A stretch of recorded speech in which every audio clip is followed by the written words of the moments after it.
Perkenalkan,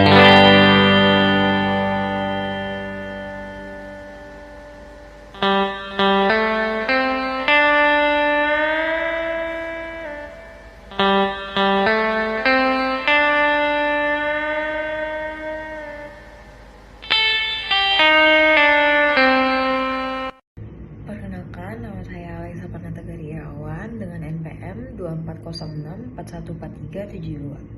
Di sini saya akan menjelaskan tentang perkembangan teori tata surya yang terkait dengan terbentuknya bumi.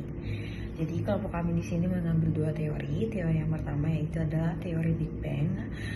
Di teori Big Bang sendiri ini biasa disebut juga dengan teori bintang kembar. Jadi seluruh benda yang kini ada di tata surya terbentuk dari peristiwa tabrakan dua bintang kembar yang akhirnya meledak menjadi pecahan. Lalu pecahan-pecahan inilah yang tadinya tersebar mulai terkumpul menjadi satu dan membentuk planet-planet. Salah satunya yaitu adalah planet bumi. Nah, teori ini tuh dikemukakan oleh Fred Hoyle pada tahun 1956. Lalu yang kedua ada teori nebula. Teori ini menjelaskan bahwa awal mula terbentuknya tata surya adalah ketika kabut atau nebula gas di jagat raya mulai berkumpul dan berputar secara lambat.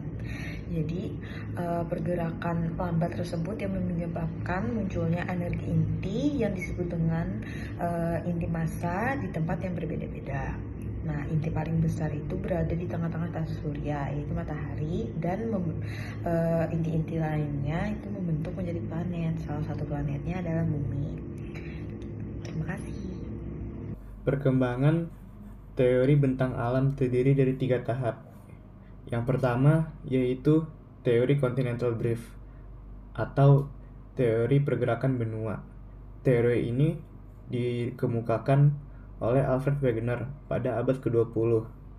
Teori ini menyatakan bahwa dulunya dunia itu terbentuk dari satu benua besar yang diberi nama Pangaea, yang akhirnya berpecah belah menjadi benua-benua sekarang di dunia ini. Teori ini dibuktikan oleh adanya kemiripan bentuk-bentuk fosil di berbagai benua dan juga garis pantai yang sama. Kedua, teori lempeng tektonik.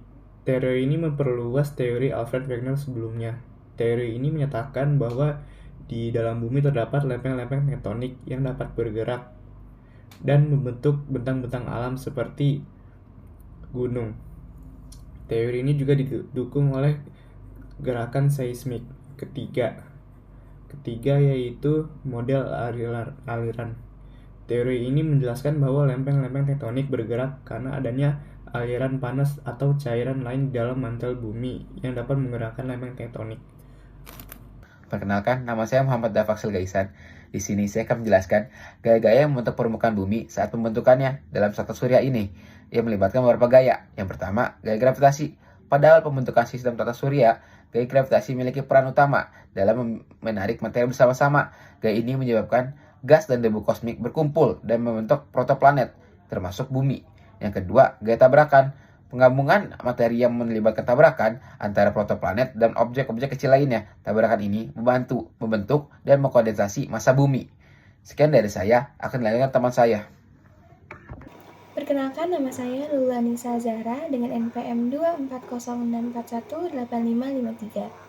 Di sini saya ingin menjelaskan tentang gaya-gaya yang mempengaruhi pembentukan permukaan bumi saat proses pembentukannya dalam tata surya melibatkan beberapa proses dan gaya utama.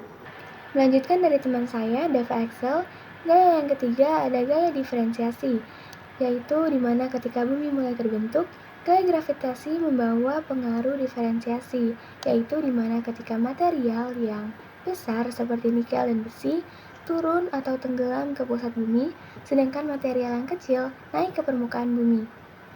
Selanjutnya, gaya yang terakhir ada gaya tektonik, yaitu dengan pendinginan dan pembentukan kerak bumi.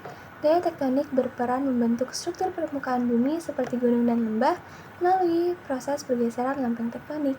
Sekian dan terima kasih. Perkenalkan, nama saya Kania Sitiareni Widodo. Di sini saya akan menjelaskan terkait unsur dasar pembentuk material penyusun bumi yang selaras dengan material pembentuk tata surya dan kerak bumi. Yang pertama, oksigen. Oksigen merupakan unsur yang paling melimpah di kerak bumi, menyusun sekitar 46% dari massa kerak. Unsur ini merupakan unsur utama dalam batuan silikat penyusun kerak bumi. Yang kedua, silikon.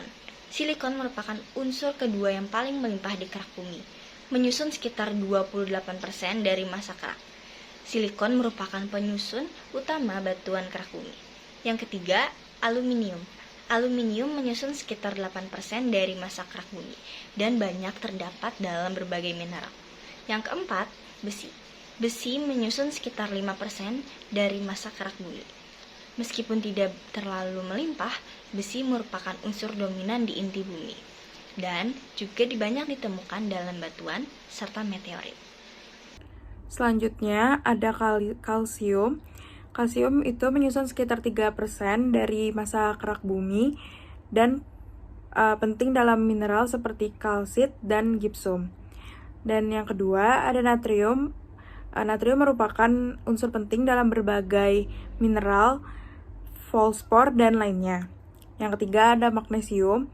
Magnesium menyusun sekitar 2% dari massa kerak bumi dan sering ditemukan dalam mineral aluminium piroksan. Dan yang keempat ada kalium. Kalium sangat penting dalam berbagai proses geologis.